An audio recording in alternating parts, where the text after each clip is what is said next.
Hello, everyone, and welcome to Rising with Dawn Dance Co. Erica Dawn here. Thank you for tuning in today. So in today's episode of my Pro Cheer and Dance Report, I'm going to be giving you a full recap of this past Friday's live virtual finals audition with the Washington Redskins Cheerleaders, First Ladies of Football. I'm going to give you my take on the audition process and how it felt to watch it virtually. So let's get right into it.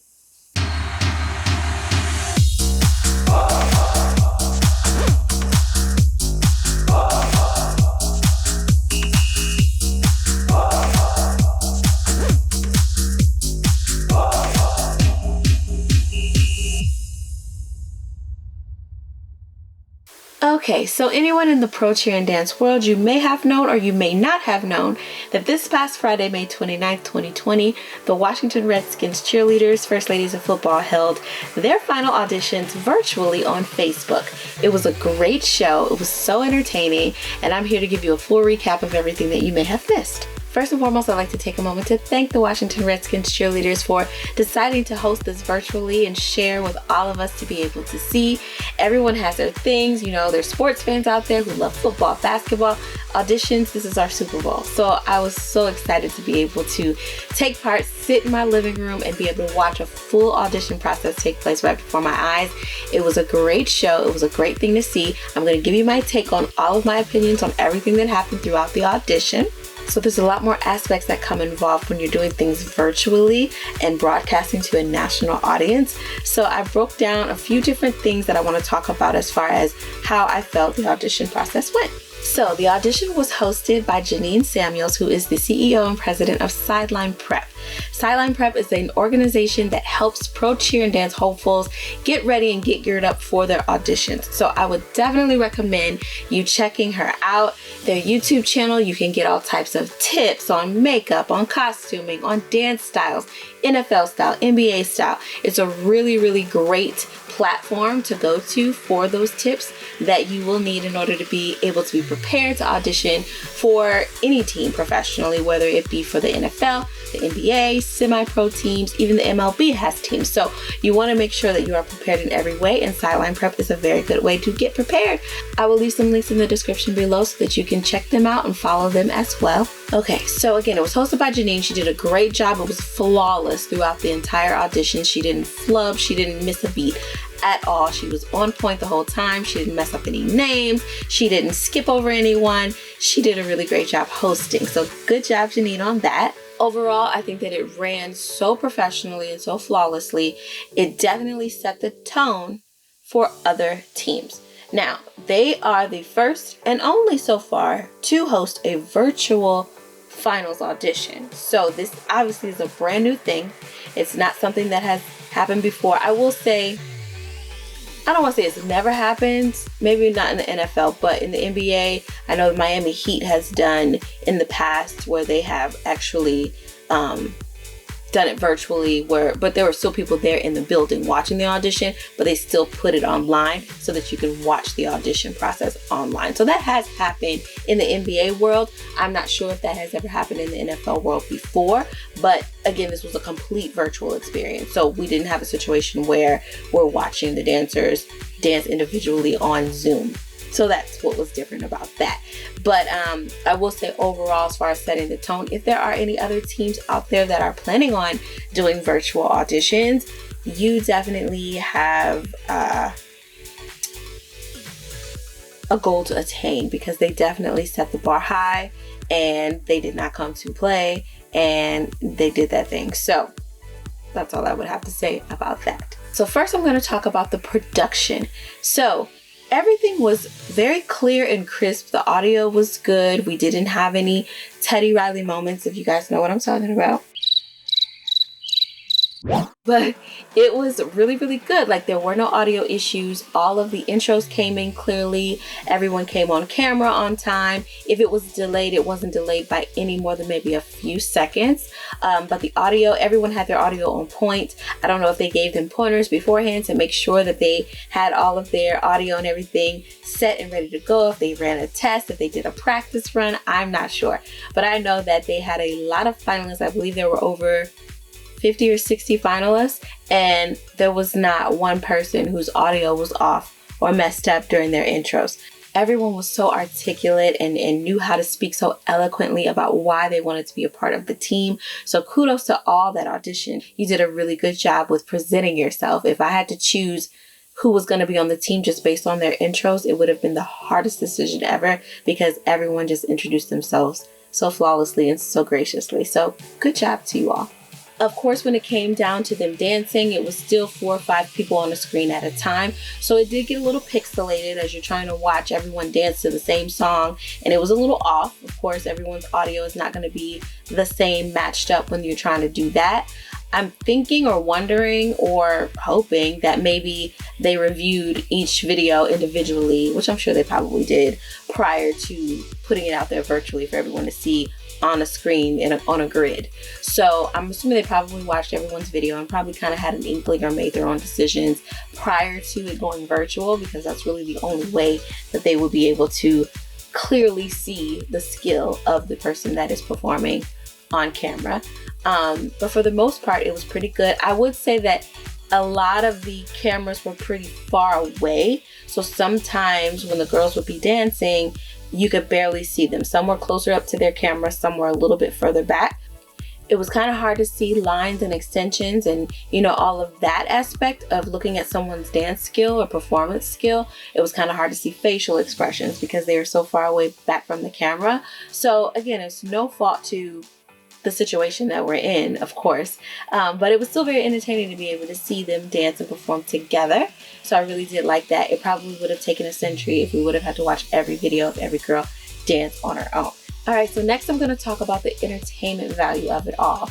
I thought it was very entertaining. Obviously, there's things that they had to kind of incorporate to break up the monotony of everything because you don't want to get bored. So I do like the fact that they split up the dancers to have to do different choreography. Everyone didn't perform the same routine. There was a hip hop routine, there was a lyrical routine, and there was a field routine. So that kind of broke that up so that you didn't get bored with watching the same choreography over and over again. They mixed it up. I thought that was great. At the very end of the video, they all danced together and did choreography together, the final team after it was selected. I thought that was really good. Everyone was dancing so good and with so much energy and excitement. I think they were just happy to finally be on the team or know that they're on the team. So it kind of like calmed their nerves a little bit because they definitely worked it out as far as that performance at the end, and I was highly entertained by that. I love the little fillers in between each segment as they were giving breaks between intros and choreography and giving the judges time to deliberate. I did like the fillers, especially the TikTok one, because it spoke to the times that we're in. They did like a little montage of all of the different TikToks that they've come up with. And I thought that it just spoke to where we are right now as a nation in this quarantine situation. And TikTok is like the craze that's going on right now. So I thought that that was really clever. And I thought that that was a really smart move on their part to incorporate something like that that spoke to what we're all experiencing right now. But they definitely sat down and had some conversations about how to make this a great show. It wasn't just a showcase. It wasn't just, okay, we're going to just do this on camera and do this on Zoom so that everybody can see it. No, they actually made a production out of this and made this a show. And I'm appreciative of that. And I hope anyone else who's out there watching can appreciate that too. Just a really random sidebar. I didn't realize that there's so many Ericas out there. They had at least 10 Ericas on this audition. I was like, Erica this, Erica H, Erica R, Erica. Spelled all different types of ways, and I love that too. But yeah, there's lots of Ericas out there. It's just a side note. All right, and lastly, I want to talk about the heartfelt heart moments. So obviously, when they announced the team, that I felt it. I don't know what it was about it, but as she was calling out everyone's number and they were popping up on the screen like that one at a time, I just felt it. It was just really, really an emotional moment, and I connected with it. And that is important when it comes to entertainment and it comes to production. You want to connect your audience to see the excitement on their face. They were muted, obviously, because we couldn't hear a lot of screams and all of that.